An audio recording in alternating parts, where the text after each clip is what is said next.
Salve, salve, galera! Estou aqui começando mais uma live e, bom, eu estou aqui para falar de um assunto.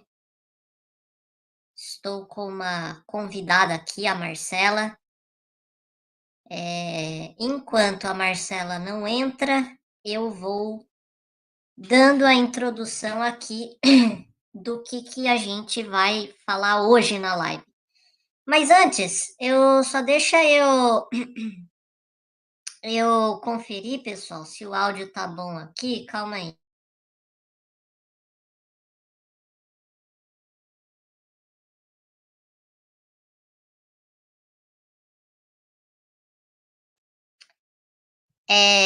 O áudio tá bom. Pessoal.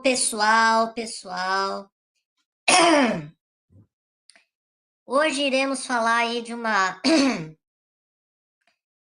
seja bem-vindo à nossa live. Boa noite aí, compa. Tamo junto, viu? Hoje nós iremos falar sobre a BR 319, né? A estrada da destruição, né?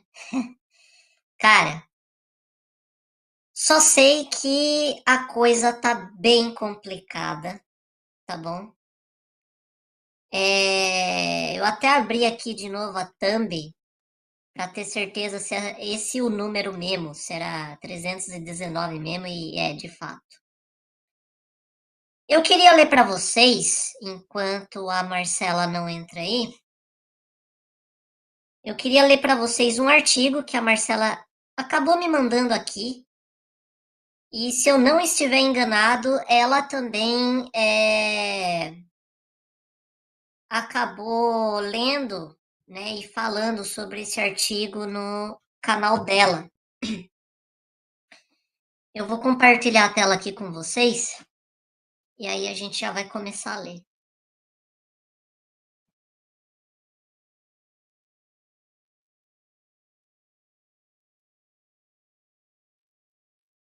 Aqui. Vamos lá então, pessoal. Deixa eu aumentar aqui. BR-319. Alô, tá saindo bem? Tá, eu acho que tá. Deixa eu ver se tá saindo o som aqui certinho. Ah, tá, beleza. Vamos lá, então. BR-319 pode empurrar clima global a ponto de não retorno, diz especialista. Para Philip Forsyth, pesquisador do INPA, promessas de governança não têm fundamento. Gente, vocês vão me desculpar porque hoje eu tô com uma tosse, mas vamos lá. A vida real não seguiu o plano, diz, lembrando da BR-163. Na tarde dessa quinta-feira, dia 25, 25, no caso aqui é 25/7. 25/7, né? Uma liminar da Justiça Federal do Amazonas suspendeu a licença prévia para o asfaltamento do trecho do meio da BR-319. Gente, a notícia ela é um pouquinho antiguinha aqui, de uns meses atrás, mas ainda tá nessa questão aqui da BR-319. Eu vi algumas pessoas falando, né, sobre essa pista, né, sobre essa rodovia. Mas vamos lá. Concedida pelo Instituto Brasileiro do Meio Ambiente e dos Recursos Naturais Renováveis, IBAMA, no último ano do governo Bolsonaro, a decisão foi favorável a uma ação civil pública ajuizada pelo Observatório do Clima, que apontou que o IBAMA testou a viabilidade ambiental da obra desconsiderando dados técnicos e uma série de pareceres elaborados pelo próprio órgão ao longo do processo de licenciamento ambiental. A suspensão da LP interrompe a escalada de pressões pela liberação do empreendimento que se intensificavam à revelia da nulidade da licença emitida em 2022. Nessa entrevista, Philip Fernside, pesquisador titular do Instituto Nacional de Pesquisas da Amazônia, em Manaus, discute os diversos problemas dessa ofensiva, destacando que ficou de fora das análises sobre o impacto ambiental da obra. Entre as ausências estão as consequências climáticas do asfaltamento da BR-319. Para Fernside, que é doutor pelo Departamento de Ecologia e Biologia Evolucionária da Universidade de Michigan, o asfaltamento da BR-319 e estradas estaduais em seu entorno induzirá desmatamento suficiente para alterar o clima global de maneira irreversível. Além das emissões das gigantescas quantidades de carbono armazenado nas árvores e no solo da floresta, a derrubada inviabilizaria a formação dos rios voadores que transportam água para diversas regiões do Brasil. Gente, não é regiões da Amazônia, é regiões do Brasil. Vocês têm noção disso? Que vai mais ou menos, tem a ver mais ou menos com aquilo que eu já falei na outra live, que o ecossistema dos mais diversos biomas do mundo inteiro, eles estão conectados, eles estão interligados entre si, né? Se o clima do Saara é afetado, o clima da Amazônia se afeta também, é afetado também. O clima do Brasil é afetado, o clima de vários outros países são afetados. Então, assim, gente, a coisa tá séria, tá? Vivendo desde os anos 70 na Amazônia, o pesquisador percebeu em 2007, não, recebeu em 2007, desculpa, o Prêmio Nobel da Paz pelo Painel Intergovernamental para Mudanças Climáticas, IPCC. Sua vasta obra são mais 600 publicações científicas e 500 textos de divulgação, que é também uma radiografia dos processos históricos de devastação da floresta. Relembrando experiências anteriores, ele alerta aqui para a falta de fundamento das promessas de governança e sustentabilidade para a BR-319.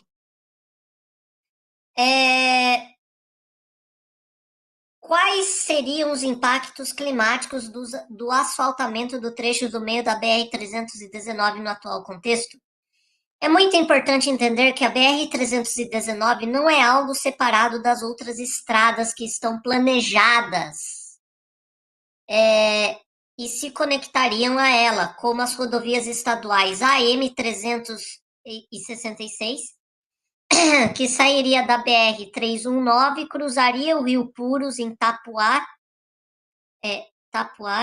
e ligaria a estrada a Tefé, Coari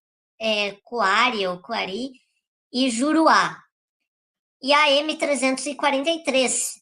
Isso significa expor um enorme bloco de florestas a oeste do Rio Puros, na chamada região Transpuros, o que tem enormes implicações climáticas.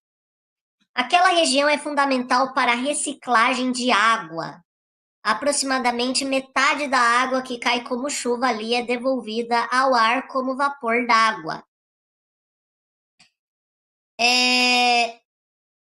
Que é transportada pelos chamados rios voadores para outras regiões do Brasil, como o Sudeste, o Sul e o Centro-Oeste. Além disso, a região é também um enorme estoque de carbono que, se emitido pela derrubada da floresta, é suficiente para empurrar o clima global para o ponto de não retorno. Gente, isso daqui é muito sério e é muito grave, tá? Então, do ponto de vista climático, são duas coisas gravíssimas: o comprometimento da regulação climática e as emissões em grande escala que resultariam do desmatamento.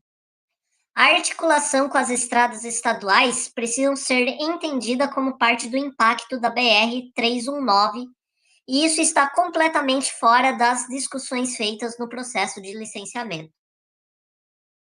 O que tem sido considerado quanto ao impacto ambiental do empreendimento? As discussões só não têm considerado o que acontece à beira da estrada, ignorando mesmo as áreas já ligadas a Manaus, como Roraima, pela BR-174, que conecta Manaus a Boa Vista, que, com a BR-319, vão receber a migração da região a macro, Amazonas, Acre e Rondônia. É grande foco de desmatamento que fica no ponto sul da BR-319. Roraima é notório por estar entre os estados brasileiros que têm menor proteção ambiental, e isso não está sendo considerado. Seus principais políticos, inclusive o governador, apoiam os garimpeiros na terra indígena Yanomami, por exemplo. A abertura das estradas aumentará o desmatamento muito além do que está na beira da estrada, com ação de grileiros, madeireiros e crime ambiental. E mesmo na parte da beira da estrada, há um discurso de que vai haver governança ambiental para controlar o desmatamento, o que não tem nenhuma sustentação. Por quê? O que há de errado com as promessas de mais governança ambiental? O relatório do Grupo de Trabalho da BR-319 do Departamento Nacional de Infraestrutura de Transportes do Ministério dos Transportes usa a BR-163 Santarém-Cuiabá como exemplo para desenvolver ações de governança, o que é uma grande ironia. A BR-163 é um desastre em termos de governança e contou com um esforço muito maior do que se vê agora para a BR-319. Havia o plano BR-163 sustentável do governo federal com 32 organizações da sociedade civil, reunindo os melhores ambientalistas e acadêmicos para trabalhar no programa. A região impactada pela BR-163 virou um dos maiores focos de desmatamento ilegal, extração de madeira, garimpagem, grilagem de terras e invasão de terras indígenas. Ali se promoveu a redução da terra indígena Baú e da Floresta Nacional do Xamanchim, depois dadas a grileiros. E foi nessa região onde foi organizado o Dia do Fogo em 2019, por fazendeiros do entorno da rodovia. E é isso que o DENIT apresenta como exemplo de governança ambiental para a BR-319. Ou seja, né? Esse tipo de exagero sobre o que a governança pode fazer é usado como uma ferramenta de pressão para aprovar a obra, mas não significa que é isso que vai acontecer. Há o histórico de outras obras, como a BR-174 Manaus-Boa Vista, em 98, quando ela foi asfaltada, se dizia que seria um corte cirúrgico na floresta e que não iria acontecer nenhum desmatamento. E agora, nos 2 últimos meses, temos visto as notícias sobre as intensas queimadas na região no sul de Roraima.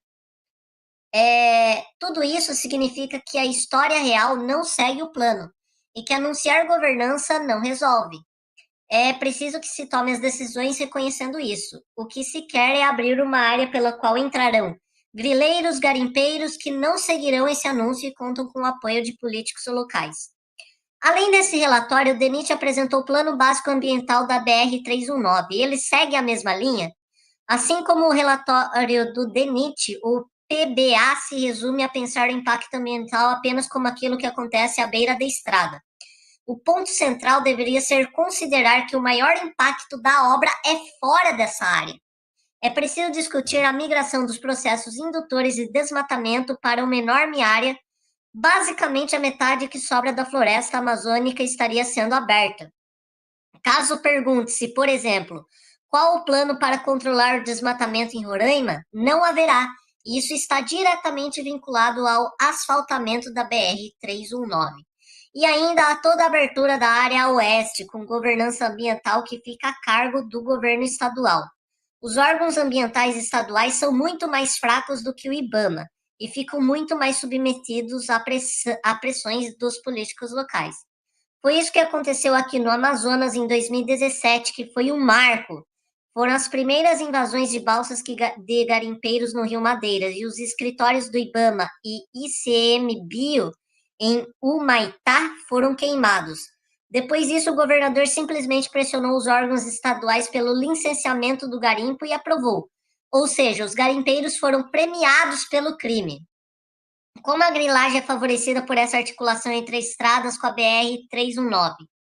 Com a BR-319, a pressão sobre os órgãos estaduais por licenciamentos, como esse ocorrido para o garimpo após a invasão em 2017, aumenta ainda mais. O lobby Amigos da 319, por exemplo, também atua pela construção da AM366.